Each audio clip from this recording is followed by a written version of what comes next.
우리 옆에 계신 분 함께 인사하시겠습니다. 주님 당신을 사랑하십니다. 당신을 사랑하십니다. 예, 함께 정복합시다. 또 우리 선교원 우리 어린이들을 위해서 또 인사합시다. 메리 크리스마스. 메리 크리스마스. 메리 크리스마스. 메리 크리스마스. Okay.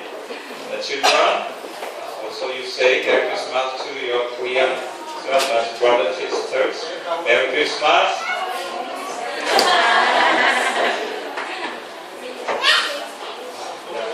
선교는 제가 늘 말씀드리지만 지루한 일입니다. 우리가 선교의 사명을 감당한다는 것은 열매를 1년, 2년에 보는 것이 아니고 우리가 10년, 20년, 50년, 100년에 걸쳐서 그 열매를 거두게 됩니다. 저희들이 선교원 사역을 시작한 지가 이제 5년 돼가고 있는데 앞으로 이게 50년, 100년 흐르게 되면 많은 여러분이 상상도 못한 열매를 받으실 겁니다. 왜냐하면 이 일은 저 여러분이 행하는 일이 아니고 하나님께서 행하시는 일이기 때문에 그런다는 것입니다. 그러니까 우리가 지금 이렇게 이 어린이를 불러다가 함께 예배드리고 함께 하나님 앞에 영광 돌리는 이 자리를 만드는 것은 씨앗을 뿌리는 거예요. 이 아이들이 20년, 30년 후에 어른이 되어가지고 오늘 이 날을 기억할 겁니다. 내가 한국 분들이 한국 형제 자매들이 있는 교회에 가서 이런 일을 했었지. 그분들과 함께 우리가 예배드렸었지. 기억하면서 그들 역시도 또 주의 일을 위해서 끝같이 또 행하려고 또 밥을 먹고 또 그렇게 신청을 할 겁니다. 하나님께서 행하신 일들은 그래서 주의 자녀들을 그 세대에서 세대를 건너가면서 이루어지게 되는 것입니다. 올해도 이제 2014년 겨우 2주가 남았습니다. 짧게 남은 것 같지만 결코 짧은 것 아닙니다. 여러분 2014년을 조용히 이제 멈추고 앉아서 기도할 때입니다. 기도하면서 잘 마무리할 때입니다. 나의 한 해의 삶은 과연 어떠했는가? 하나님 앞에 나의 신앙생활은 어떠했는가? 가족들 앞에 나의 삶은 어떠하였는가? 또 내 사업장에서 직장에서의 또 학업에서의 나의 삶은 어떠했는가? 한번 돌아보는 그런 시간을 가지시기 바랍니다. 또한 2015년 이제 새롭게 다가오는 2015년을 믿음과 소망 중에 준비해야 됩니다. 우리 예수 믿는 사람들은 그냥 막연히 시간이 오니까 맞이하는 것이 아니고 기도하는 중에 믿음과 소망 중에 준비해야 됩니다. 2015년에 하나님께서 나에게 어떠한 사명을 맡기실까? 2015년에는 하나님께서 나에게 어떠한 은혜를 베풀어 주실까? 2015년에는 하나님께서 내가 어떠한 삶을 살기를 원하시는 것일까? 늘 묵상하면서 기도하면서 준비해야 되는 것입니다. 우리가 나이가 들수록 어려운 일이 있습니다. 제가 살면 살수록 아직 나이는 그렇게 많이 먹진 않았지만 살면 한 해 한 해 지나가면서 참 어렵다고 생각하는 일이 여러 가지가 있는데 그 중에 가장 어려운 일이 뭐냐면 사람의 속마음을 아는 거예요. 사람의 마음속을 알아보는 거예요. 이게 어려서는 잘 알 것 같았는데 나이가 들면 들수록 사람 속을 모르겠어요. 도무지 모르겠다. 알 수가 없어요. 그러니까 저만 그런 것이 아니고 여러분도 마찬가지일 거예요. 그러다 보니까 사람들은 예외 없이 외모를 먼저 따질 수밖에 없는 거예요. 겉모습을 볼 수밖에 없어요. 아무리 나는 안 그런다고 해도 나는 사람의 마음을 먼저 볼 수 있는 능력이 있다고 해도 나는 인생을 이만큼 살았으니까 그저 사람 얼굴만 보면 그 사람 무슨 생각하는지 다 알 수 있다고 말할지라도 결국은 어느새 그 사람의 외모를 보고 있는 나 자신을 발견하게 됩니다. 왜 그러느냐? 이것이 하나님께서 정하신 우리 인간들의 한계이기 때문에 그렇습니다. 우리 인간들은 사람의 마음을 꿰뚫어 볼 수가 없어요. 여러분들이 아무리 돌을 닦고 수련을 하고 공부를 해봐도 연구를 해봐도 사람의 마음을 꿰뚫어 볼 수가 없습니다. 사람 속을 알 수가 없어요. 오늘 본문의 말씀에 보면은 후반부에 사람은 외모를 보거니와 사람은 외모를 보거니 말씀 사람은 외모를 보거니와 그래. 그러니까 왜 사람은 외모를 볼 수밖에 없느냐? 마음을 못 보니까 마음을 볼 수 없기 때문에 외모를 볼 수밖에 없는 거예요. 외모라고 하는 말에 담긴 의미를 우리가 잘 생각을 해봐야 돼요. 단순히 잘생겼느냐 못생겼느냐 뭐 이쁘냐 미우냐 뭐 이런 키가 크냐 작냐 안 해석하는 게 아니고 보다 쉬운 말로 하면 그 사람의 모든 스펙입니다. 그 사람의 외적인 조건들이에요. 공부를 얼마큼 했느냐, 집안은 어떠하냐, 또 뭐 출신 지역이 어디냐, 가정 사정이 어떻게 되느냐 이런 여러 가지 한 사람 둘러싸는 모든 외적 환경들, 조건들을 외모라고 우리가 말할 수 있는 것입니다. 그러니까 그 사람의 능력을 가늠할 수 있는 모든 조건들을 말하는 거예요. 중심을 볼 수 없기 때문에 그 주변 것들을 우리는 몸으로 인해서 대충 이 사람이 이런 사람이겠구나, 이런 생각을 하겠구나, 이런 마음을 먹고 살겠구나 짐작할 뿐인 것입니다. 그러니까 오죽하면은 어떤 기업에서는 신입사원 뽑을 때에 사주팔자에 단상까지 본다는 말이 나올 정도입니다. 실제로 있는지 없는지 모르겠지만 그 사람 속을 알 수 없으니까, 마음을 알 수 없으니까 단상 보는 사람 앉혀놓고 사주팔자 보는 사람 앉혀놓고 신입사원 면접을 한다는 것이죠. 또 웃은 이야기 같지만 사실 내가 세운 기업을 맡아 운영할 일꾼들, 미래 일꾼들을 뽑는데 그만큼 절실한 오너의 마음을 대변하는 말이라는 것입니다. 이놈이 도둑놈인지 또 이 회사를 이롭게 할 놈인지 알 수 없기 때문에 사람의 속마음을 알 수 없기 때문에 그것이 인간의 한계이기 때문에 행하는 그러한 모습인 것입니다. 오늘 본문 말씀에 배경이 되는 이야기가 있어요. 사울 왕이 하나님 말씀에 순종하지 못하고 자꾸 자기 욕심만을 따라서 왕노릇하니까 그래서 하나님 마음이 상했습니다. 하나님 마음이 불편해져서 실망하고 또 실망했어요. 한두 번 그런 게 아니라 매번 이제 사울이 마음이 변해갑니다. 처음에 이스라엘 왕으로 부름받았을 때는 그렇게 충성되듯 하나님의 말씀만 붙들고 살더니 시간이 가면서 왕 한 해, 두 해, 또 3년, 4년, 5년 해나가 하면서 그의 마음이 변하는 겁니다. 내 욕심을 채우기 시작하는 거예요. 나를 먼저 세우기를 원합니다. 사울이 그러다 보니까 중국에는 하나님의 말씀을 무시하고 하나님의 명령을 어겨버리는 순종하지 아니하는 그러한 자리에까지 들어가게 된 것입니다. 그래서 하나님께서는 안 되겠다고 판단하신 하나님께서 사무엘 선지자에게 다음 이스라엘 왕이 될 인재를 미리 찾아가서 기름 부으라고 명령을 하셨습니다. 사무엘 선지자는 하나님께서 일러주시는 대로 베들레헴 땅에 사는 이새에 집에 갑니다.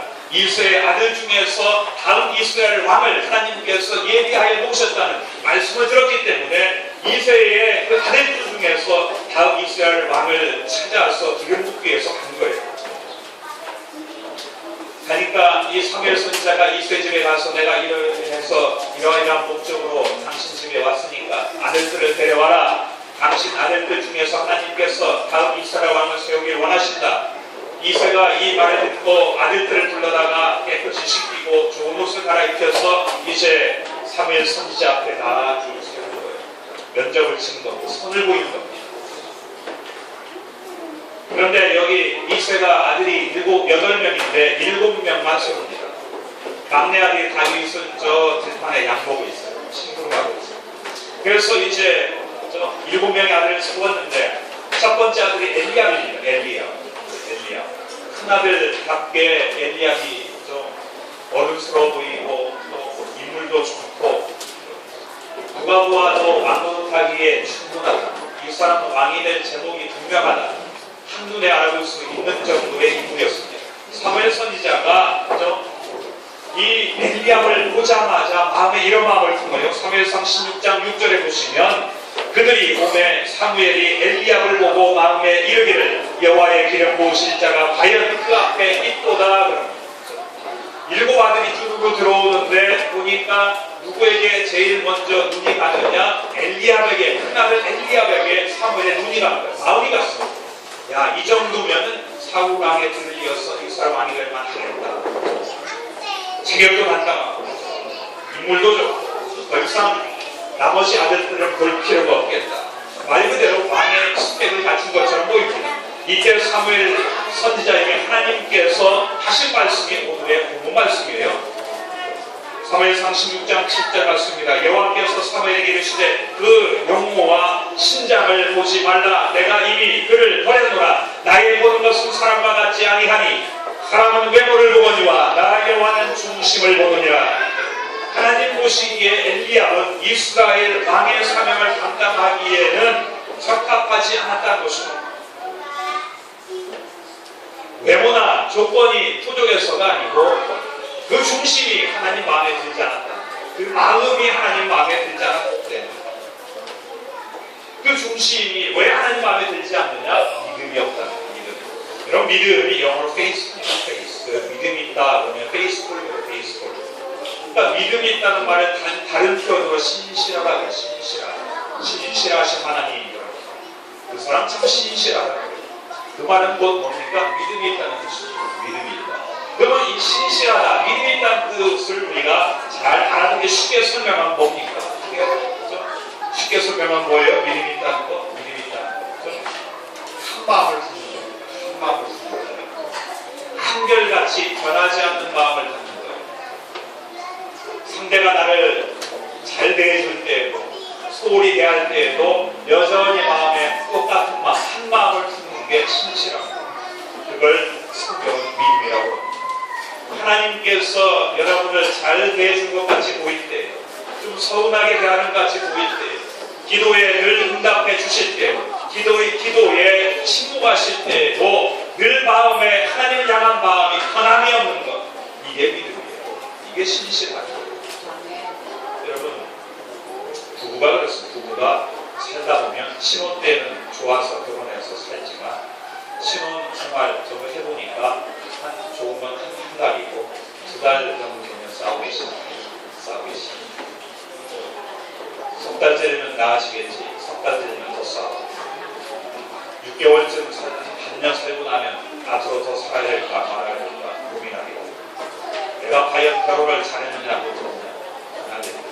왜 그래? 사람이 내 마음이 편하기 때문에. 그런데 어느새 제가 결혼해서 20년째 되었어요. 여러분, 이게 왜 그러냐? 보니까 부부라는 게 그래요. 살면서 서로가 서로에 대해서 진실해져요. 한 마음을 품어가고 어떻게 포기하겠어? 나를 포기하니까, 나를 내려놓으니까 진실해지고. 여러분 옆에 있는 남편, 아내가 아직도 나를 고민되게 만드니까 한 20년 살았는데 아직도 내가 살아야 되나 말아야 되냐.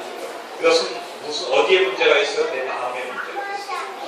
이 사람이 나를 잘해주니까 내가 살아야 되겠다. 나를 서운하게 하니까 살지 말아야 되겠다. 그건 뭐에서 문제예요? 내 마음의 문제예요. 내 마음의 신실함이 내 마음의 믿음이 없는 거예요. 신실함이라고 하는 것은 변함없이 한결같은 한 마음을 품는 거예요.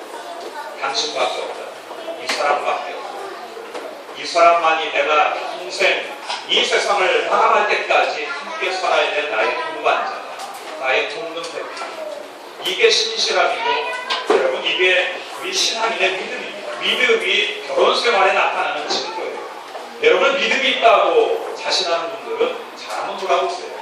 내가 내 아내를 내 남편을 대하여 그게 신실하게 대하고 있는가. 여러분 옆에 있는 남편, 가장 가깝게 지내는 남편, 아내 신실하게 대하지 못하는데 눈에 안 보이는 하나님을 어떻게 신실하게 대하고 거짓말이에요. 새빨간 거짓말이에요. 여러분 잘해줄 때에도 서운하게 해줄 때에도 좀 신실해요. 그게 신앙인의 삶의 자세입니다. 여러분 신앙인들의 가정은 그래서 때로는 어려움이 오고 아픔이 있고 슬픔이 있고 또 고난이 온다 할지라도 그래서 신앙인의 가정은 잠시 잠깐 실망할 수 있고 잠시 잠깐 아파할 수 있지만 결국에는 또 다시 회복될 수 있는 이유가 뭡니까? 신실하기 때문에 신실한 사람들이 모인 가정이기 때문에 신앙인의 가정은 늘 그렇게 회복될 수 있는 거예요. 회복이라는 것은 마음이 있기 때문에 회복이 되는 거예요. 내 마음이 정해져 있기 때문에 회복이 되는 거예요. 하나님을 향한 여러분의 마음이 믿음이 변할 수 있습니다. 어려워지면 내가 힘들면 하나님의 나를 기도를 왜 안 들어주시니까 실망하게 되면 잠시 잠깐 하나님을 등질 수가 있어요. 그럼 내 마음에 믿음이 있으면 하나님을 향한 한결같은 마음이 있으면 다시 돌아오게 되는 거예요. 회복하게 되는 거예요. 믿으시면 아멘 하시기 바랍니다. 신실하다는 것은 한결같다는 것을 말하는 것입니다. 그러니까 하나님께서 이 엘리야, 이스라엘 큰아들 엘리야 왜 거절하셨느냐? 왜 거절했냐? 왜 이 사람은 이 이스라엘 왕이 될 제목이 아니다 라고 하셨느냐? 그 중심이 어떻다는 말이에요? 중심이 한결같지 못하다. 마음이 하나님을 온전히 신뢰하고 의지하는 마음이 부족하다는 뜻입니다. 하나님을 사랑하고 귀히 여기는 마음이 부족하고 한결같은 마음이 부족하다는 말이에요. 우리는 3회상 16장 다음에 17장에서 그 증거를 확인하게 됩니다. 그 증거를 확인합니다. 블레셋 군대가 이스라엘 땅에 쳐들어오니까 엘나볼짝에 이스라엘이 사우랑이 군대를 일으켜가지고 엘나볼짝에 진을 칩니다. 블레셋 군대가 새카맣게 몰려왔습니다. 그런데 여기에서 블레셋 장군 골리앗이 등장을 합니다. 골리앗이 등장을 해가지고 하나님을 욕하고 하나님 이름을 더럽히고 이스라엘 군대를 모욕합니다. 사우랑을 모욕합니다. 하나님의 백성들을 저주했습니다.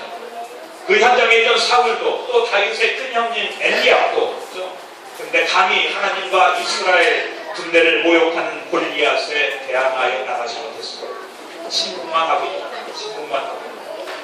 그 하나님을 향한 마음과 믿음과 그 신앙이 신실한 마음이 있었다. 하나님을 정말 귀하게 여기는 마음이 있었다 그러면 내가 나의 가장 사랑하는 하나님을 모욕하는데 욕하는데 가만히 있을 수 없다.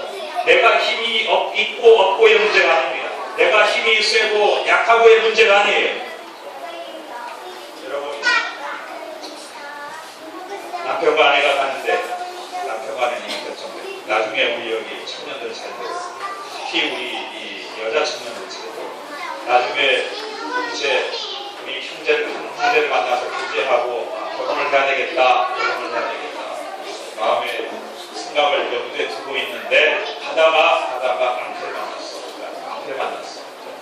만났어요. 근데 이 깡패가 내가 지금 결혼하려고 마음에 염두에 두고 있는 이 형제를 막 욕합니다. 욕을 하면서 막 경기고 여러분을 막 해코자려고. 이럴 때 이 형제가 어떻게 하는 걸 지켜봐야 돼요. 형제가 어떻게 하면 참 중요한 일이에요. 그 전까지 여러분을 사랑한다, 너 없이 못 산다, 내가 너하고 평생 네가 해주는 아침밥을 먹고 싶다 말을 못해요. 그런데 그 순간이 왔을 때 또 그냥 구할 생각을 하고 도망치는 형제는 바로 잊어버려요. 여러분, 그 형제가 태권도 유단자가 아니고 그냥 바람 불면 날아갈 것 같은 아주 왜소한 그 최고의 형제라 할지라도 그가 여러분을 향한 우리 여자 청년 여러분을 향한 간절한 마음이 있다. 한결같은 마음이 있으면 그 불면한 나라 같은 체구를 가지고도 돌지나 내가 죽을지언정 내가 이 무역을 못 참겠다. 내가 애짐지언정 내가 코피가 터지고 머리가 터지고 아무리 내가 다친다 할지라도 내가 그냥 못 참겠다. 정겨드는 거예요. 여러분 생각을 해보세요. 우리 남자 성도들이 모여가지고 식사를 하거나 그러니까 우리 교회 그런 분이 없겠지만 술 한잔을 하는데 수양들 중에 여러분 결혼생활 힘들잖아요. 그러면 이제 와이프 이야기 그러는 중에 전화가 왔어요. 와이프한테 전화가 왔어요. 왜 여태 안 들어오고 밖에서 뭐하고 있느냐. 빨리 들어와. 그러니까 그 전화를 받고는 좀 끊으면서 짜증을 확 내는 거죠. 이만 동안 맨날 왜 이래. 내가 밖에 나가 있는 꼴을 놓고. 그러면은 그 앞에 앉아있는 함께 한 테이블에 앉은 그 친구가 거기에다가 한수 걷어가지고 이만으로 왜 그러냐. 왜 그거밖에 안 돼. 온갖 판단을 한다고 생각합니다. 그런데도 불구하고 가만히 있는 남편은요, 남편이 아니고 이미 자기 주인에 대한 마음이 우리가 신실함이 사라졌고 여러분 잘 생각해보면 내가 마음을 주고 있고 마음을 품고 있는 나의 아내가 다른 사람들에게 욕보임을 당한다. 입으로건 행동 욕보임을 당한다. 참아서는 안 돼요. 참아서는 안 돼요. 여러분 오늘 이 사무엘상 17장에 보시면은 골리앗이 나와서 하나님을 욕보입니다. 이스라엘 백성들을 욕보이는데 가득 참고 있어요. 이게 뭘 위하는 거예요? 하나님을 향한 마음, 한결같은 마음이요. 그런데 여기에 누가 등장을 합니까? 다윗이라는 사람이 등장을 해요. 다윗이 등장을 하는데 다윗이 골리앗이 고래고래 소리 지르면서 하나님 욕하는 걸 듣더니 뭐라고 그럽니까? 저놈이 누구냐? 누가 근데 내가 섬기는 하나님을 감히 욕하느냐? 등기 칭찬합니다. 다윗이 어린 소년이 싸워본 적도 없어요. 손에 칼을 잡아본 적도 없어요. 그런데 이 다윗이 등기 칭찬하는 저놈이 도대체 누구냐? 저 나쁜 놈 저놈이 누구냐? 도대체 누군데 감히 내가 섬기는 하나님을 욕하느냐? 내가 당장 나가 저놈을 죽여야 돼. 뛰어나가야 돼. 다윗이 뛰어나가요. 그냥 뛰어나가요. 갑옷도 안 입고 나가요. 돌멩이 5개 들고 나가요. 뛰어나가서 그냥 그 자리에서 골리앗을 죽여요. 여러분 골리앗 다윗이 그 싸움에 능한 기술이 있는 게 아니에요.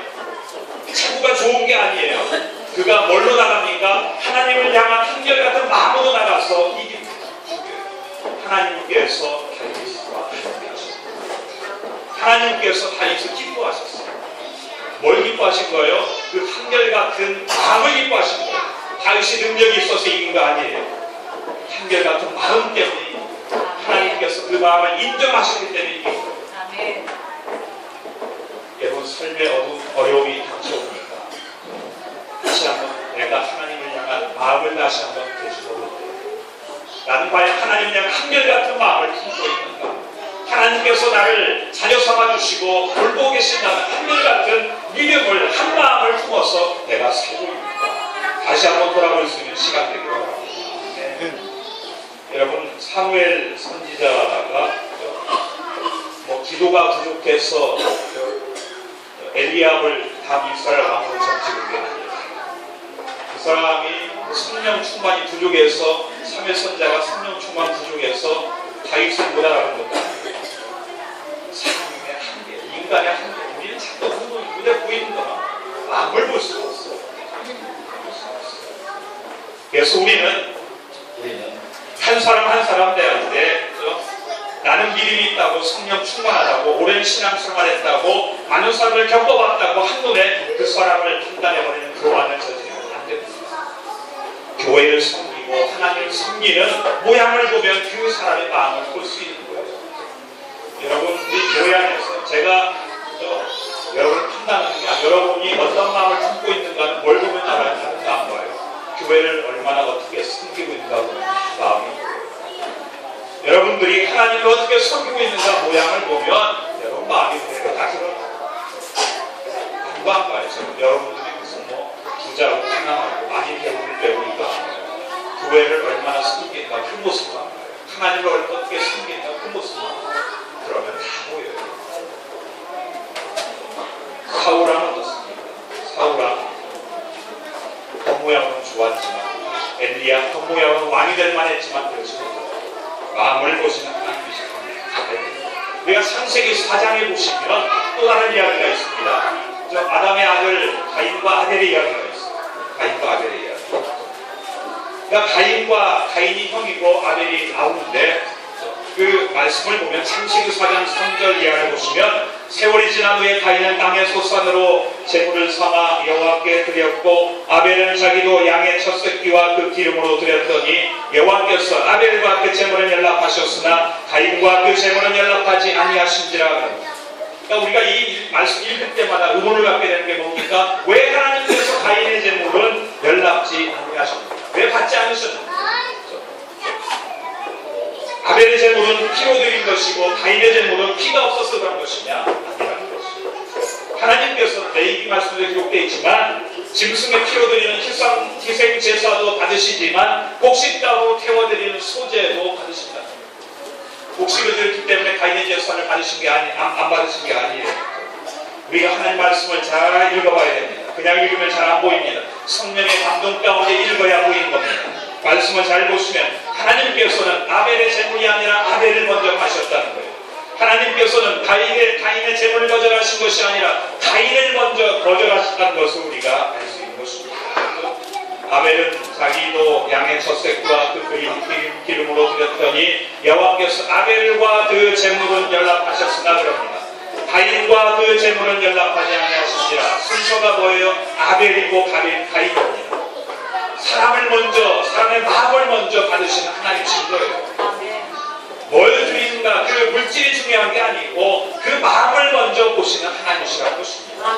이걸 뭘 뜻하는 거예요? 가인이 평상시에 하나님 향한 마음이 하나같지 못했다는 것을 말하는 겁니다. 아벨은 평상시에 하나님을 향한 마음이 한결같았다는 것을 뜻하는 것입니다.